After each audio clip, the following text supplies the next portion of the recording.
Welcome back to Chessometrics. Today we continue my recap from German Masters and I show my game against Lara Schulz. Let's go! So I played with the black pieces and I decided to play Caro-Kann. Lara played knight f3, that is not the main line, that's why after d5, d3 happens some equal endgame, we trade the queens, and I think this is a part of the theory. Till move 12, I guess that was like normal theory with development and so on. And that comes the moment for black that I have to find the right plan, and I thought that maybe knight e6 with idea take square e4 and d4 will be like interesting for black, then maybe castle, knight h5 and so on. But maybe it could be something better than knight e6. Well, yeah, so first of all, this position is quite strategical. It's an endgame, but it's a late middle game as well, so white just opts for this structure to dominate this knight. And also this bishop is quite bad after the move c3. So probably, maybe it's a good plan here, good idea to go long castle actually, and then to regroup this knight via e8 to the center, where it has more freedom, and also this bishop will be open, and once you play a move like c3, the rooks you can double on the d file maybe, and you have the square on d3, which is quite important because usually white wants to put the knight there. And probably after long castle, black still maintains the balance. But after knight e6, what happened in the game? It looks quite good for black, but I think white is already better a bit now because she gets the control over the center.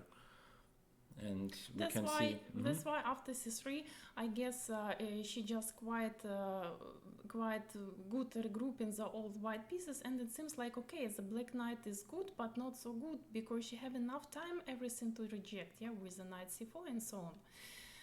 And then I guess it comes the moment where pawn on e5 extremely good, because pawn on e5 stopped all my flank with b7, a7. I have no move b5, yeah, I have no another plan to put good my pieces. That's why step by step, and white got better. Yeah, I guess this is endgame should be step by step better for white. Yeah, and now probably because white has this space advantage on the queen side, this solid structure in the center, black should search for some counterplay, as Katarina soon did. But I think it's probably best now to do it, right? Because you maybe I have to start directly, because c5 very tempting move, and also activate directly all the rooks, maybe rook e8, maybe knight e5, maybe knight g4, and so on. Yes, I think this solution would be better to play, of course. In the game was c5, and I guess after c5 it's quite d5, b5 to square directly weak. Plus maybe it's not so easy will be to regrouping my knights, because knights have to stay protect pawn c5. But probably you were scared that you cannot move your rook because a7 always is hanging, right? That's also the idea, yeah. So probably you played c5 for that reason. Yeah, it's logical. But of course white can now put the pressure, just bring the pieces. But here you started to play very aggressive and search for counterplay with the move g5. I like this move a lot because you stop these f4 ideas. White cannot gain space, and also later you can break up the structure with f5, rook f5, and then also some g4 ideas later. That's why I would like to show that the knight on e6 actually also a very strong piece, yeah, and together with the activity with the 5, with the rook and so on, maybe it will be good enough for black to resist this is counterplay for white side. Yeah, you have some counter chance after g5, of course. And after a6, b6, knight a3, of course this were the moment probably where you understood, okay, she makes a passive retreat with the knight, of course regrouping it to this weakened b5 square. But now, once it's always in chess, if someone makes a retreating move, usually you should strike with an active one. And yes, of course, e5 is very logical move. Afterwards I have to do something, otherwise knight on b5 stop all my activity directly, and rook 8 just stuck forever, and that's of course not a good idea for my side. And as we can see soon, that after this move the dynamics changed. White had to play some passive regroupments, and black just brings the pieces to optimal squares, where you can see already that black gets some pressure. But of course, still white has the better structure and still this queen side, which is very, very strong. And this rook still has to keep an eye on a7, so it's probably after knight b5 still better for white. But black gets some active counter chances. Also c4, nice move. I think you wanted to get to this d3 square, fix the structure. Yes, and Also also knight c5. yes, parallel knight on b5 just under attack and so on. And also I thought at some point king on e2, otherwise this is endgame, but still the king can be under some attack after knight e4, knight e3, and h5, h4 idea. So that seems like okay, maybe it's better still for white, but keep chances to continue some play with the black. Yeah, and after knight e5, knight g4, this seemed very logical. But actually, knight g4 is an interesting moment, right? What was she was thinking? She doubled her pawns. I don't understand this. Can you maybe explain what was the idea? I think that's idea was directly get rid of the knight e5, and idea was knight e4 exactly what was in the game, yeah. Because next move g3 completely strong. Oh wow! I guess that was brilliant from Lara idea, because rook g4 now it's not possible. King f3, yeah, and after h5 rook e1, just rook e1, and it seems like next move can be h3, and black have nothing to do. I mean, yeah, no squares to go. And h3 immediately it doesn't work because of check, and yes, then of you course, have and king g2 and rook to e4. That's the idea. and rook e1 traps the rook. Yes, very nice, very nice. Yeah. And during the game, of course, I was stuck by this idea. I thought, well, after g3, it was not so easy to decide what to do now, because all my plan in my head was directly get this activity with the rook e4, rook e8, and so on. Yeah, just come to this attack against the white king. But after g3, all my plans like over. Yeah. Well, but of course you still have bishop against knight, some activity. So after rook e4 check, I think you still try to fight, and I think this is but it's not the same. Like yeah, it's not the course. same like I predict 5 Yeah. moves ago. That's why after rook d5, I guess there is no just strong attack from the black side, because just rook e5, yeah, and she stopped all my plans for attack. Yeah, and I think here this is a moment where even very, very strong grandmasters like top players would probably struggle, because in this position there's only one way to still be in the game for black, which of course Stockfish shows. This is the move rook d8. This makes a lot of sense to activate the rook. Usually you should not look for material in such positions, but search for activity.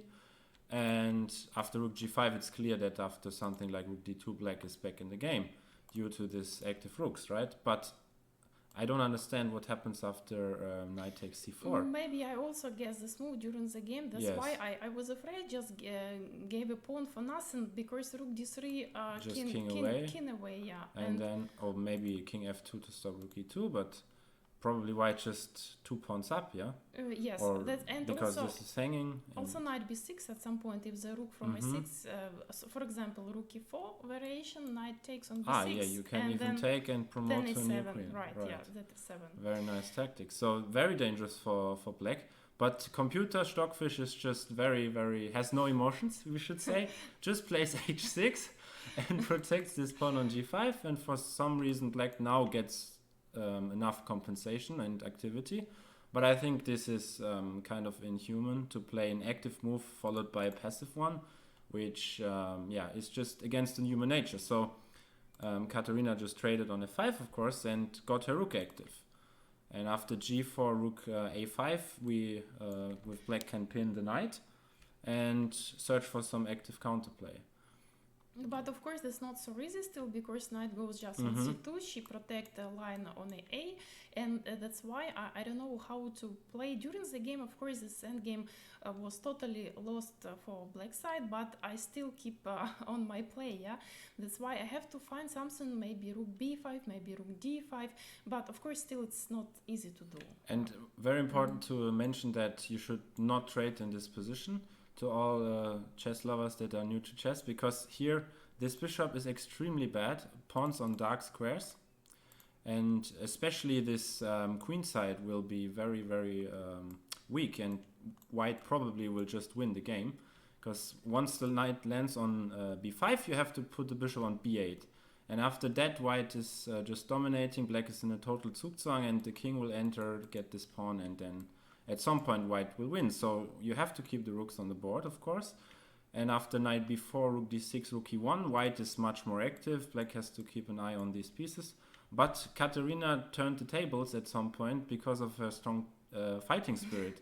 And this is a very important skill to have. You should never give up, you should always fight, find your resources, and also just try to do your best. And after bishop f6, rook e6, black of course tries now to get active. And after rook d2, some repetition, move 40 was reached probably. That was also the time, yeah, and of course in the time it was some 10-20 seconds, and that's why white also have to do something to repeat position.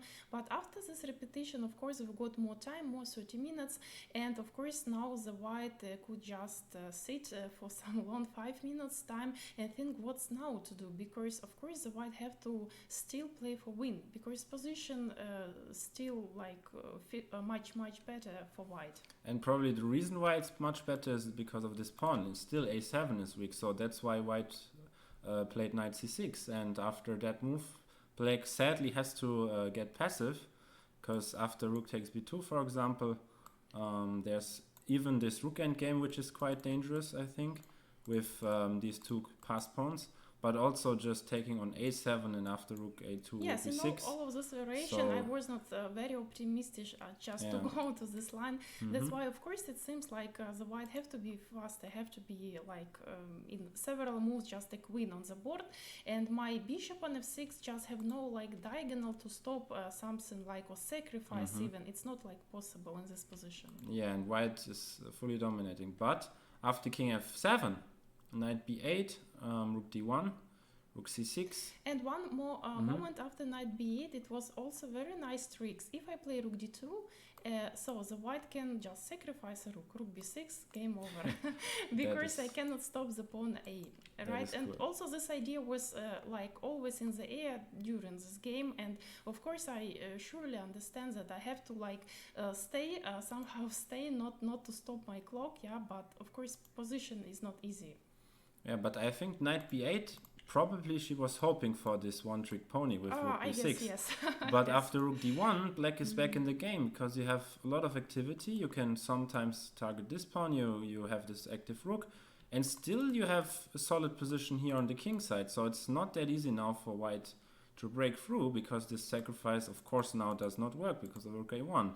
And probably that's why it was best to play knight d4 to block the d-file. And this rook endgame is actually winning according to the machine, because white is in the square of these pawns, and the pawn will be stopped by the rook. So now you have this strong c pawn. And also, of course, that's an active king, and in all variation, even just to change the knight to the bishop, of course, Charlie understands that it's have to be winning for white, yeah, because just activity of the pieces more. Yes, and after rook d1, rook c6. Katerina tried her best with b5, rook c5, rook b1, rook takes b5, and now after bishop takes c3, knight c6, everything is okay, bishop b2. Now white has to get to this pawn, king f6, knight c4, rook e1 check, probably all forced, and I think this was the most critical moment of the game now, because white is still winning here, but Katerina made it extremely difficult now for white to find the correct move, because your intuition, probably you're also thinking about that move, tells you to go active. Of course, yeah, that's the most logical attempt, because the king always, like we read all in the chess books, have to be like active, have to be goes to the attack somehow with the squares and so on.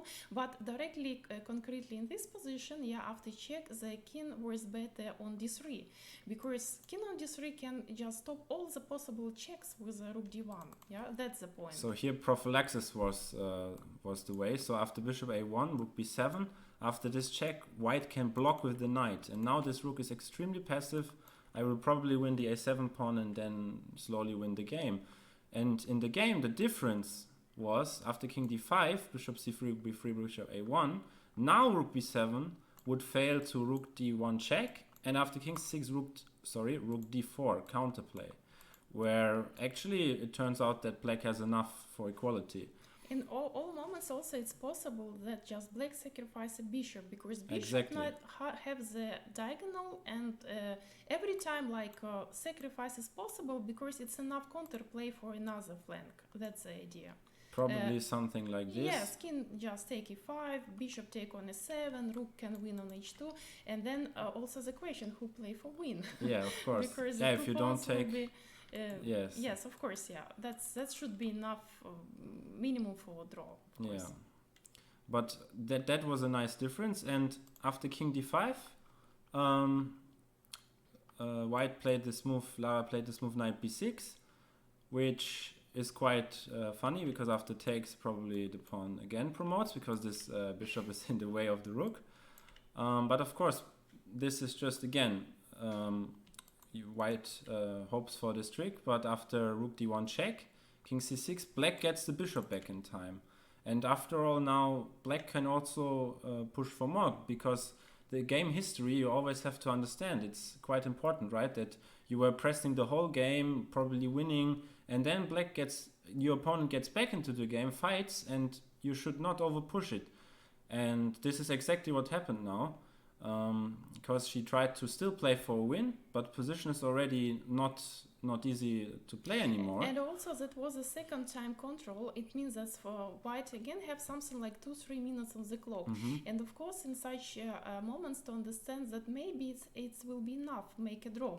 Yeah, but in these moments 5 hours ago and many hours just keep in a winning position, psychologically that's difficult to say yourself, okay, that's a moment maybe to make a draw. That's maybe, I think 80% of us like chess players this moment sometimes not can be truly understand, truly feeling this moment. Yeah? Yes. I think this also that difficult. happens very often. And after bishop g1 h3, this is exactly what happened, rook a3.